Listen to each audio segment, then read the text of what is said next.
Shining with all his might, he did his very best to make the billows smooth and bright. And this was odd, because it was the middle of the night.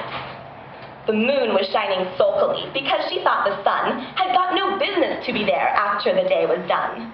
"This is very rude of him," she said, "to come and spoil the fun." The sea was wet as wet could be, the sands were dry as dry. You could not see a cloud because no clouds were in the sky. No birds were flying overhead, there were no birds to fly. The walrus and the carpenter were walking close at hand.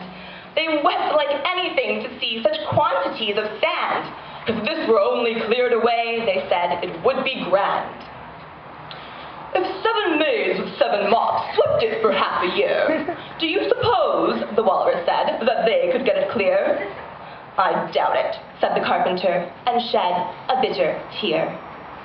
"Oh, oysters, come and walk with us," the walrus did beseech. "A pleasant walk, a pleasant talk, along the briny beach. We cannot do with more than 4 to give a hand to each." The eldest oyster looked at them, but never a word he said. The eldest oyster winked his eye and shook his heavy head, meaning to say he did not choose to leave the oyster bed. But 4 young oysters hurried up, all eager for the treat. Their coats were brushed, their faces washed, their shoes were clean and neat. And this was odd, because you know, they hadn't any feet. 4 other oysters followed them, and yet another 4, and thick and fast they came at last, and more and more and more, all hopping through the frothy waves and scrambling to the shore.